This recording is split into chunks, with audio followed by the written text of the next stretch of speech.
Thank you, Madam Chair. I'll direct my question to whichever official is in the best position to respond. Is it true that Beijing security agencies might try to compromise Canadian officials who travel to China, yes or no?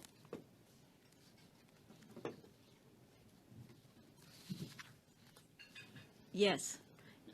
Okay. Is it true that Beijing's consulate in Toronto uses an extensive network of community groups to conceal the flow of funds between Beijing officials and network members, yes or no?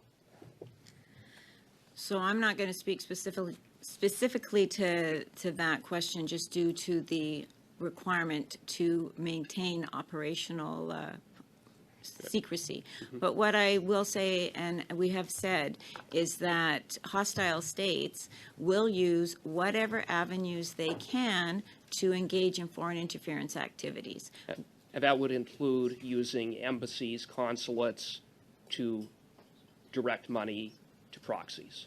So I wouldn't speak again specifically in regards to money, but what I would say is they will use whatever avenues that they can in order to achieve their objectives. So yes. And is it true that staff of politicians that are targeted provide information, relay information to foreign state bad actors such as the PRC? So again, I'm not going to comment on any specific operational questions, but what I would say, and as I had noted earlier, that any Canadian citizen, any electoral official is susceptible or can be approached from a foreign hostile actor in order to engage in foreign interference activities. Do you have evidence that is happening?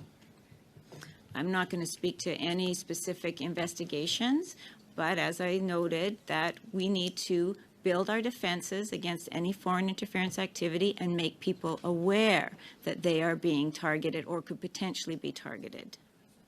Is it true that a Greater Toronto-based network involving candidates, aides, a provincial MPP, unelected public officials,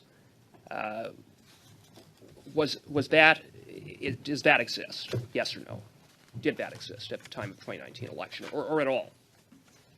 So I'm not going to speak to, again, any specific operational questions, but what I will again reiterate is that we need to maintain strong defenses against foreign interference and make sure that we educate all Canadians, including MPs, in regards to the potential threat that they face from foreign interference actors.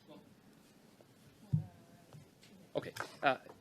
Ms. Henderson, you said, again, and you said it before, that the best way for politicians to protect themselves is general awareness. That's fine and well, but that's insufficient.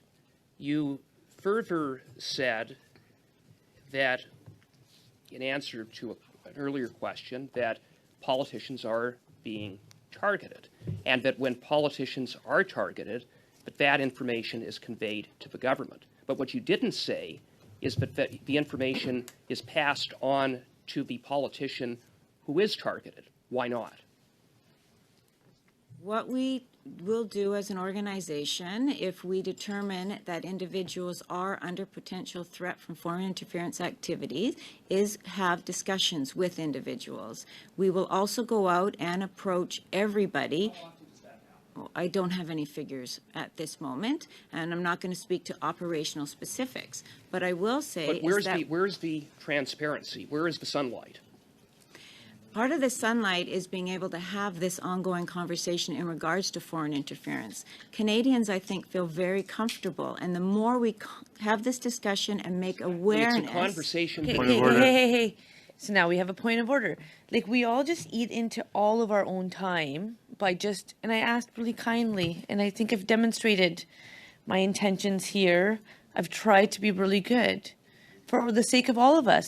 Letting one person speak and one person answer, it's important because this is a study that we all agree is important.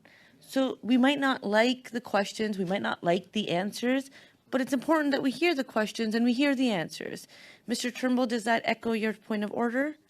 You read my mind, Madam Chair. Excellent. I'm hoping for a career after politics. That might be just that. So I'm actually going to ask Ms. Henderson to be able to respond, and we're going to have a really tough conversation and an important one. Ms. Henderson. Thank you, Madam Chair. Again, it goes back to the importance of having the conversation and the importance of raising awareness. There are many Canadians who I would call unwitting. They wouldn't even know that they were being approached, and that's why these conversations are fundamentally important. If you're an unwitting target, wouldn't it be all the more important to be informed? But if they're unwitting, it may not have raised to that point that anybody is aware. And so the more we can have those conversations and the type of things individuals can look for, then they can say, I think there's something happening, I need to talk to somebody. And then we can have even that greater conversation. It doesn't just come from us, it comes from all Canadians creating that greater awareness to make us much more resilient as a country. Well, I would just say that I just don't see any evidence that that is happening. The suggestion is made that it is, but no examples can be cited. We know that there's no evidence that concrete action has been taken. It's well established that interference has been ongoing, but no one has been charged, let alone convicted. So in the face of that, having these general conversations about foreign interference really doesn't seem to address the fundamental issue at hand.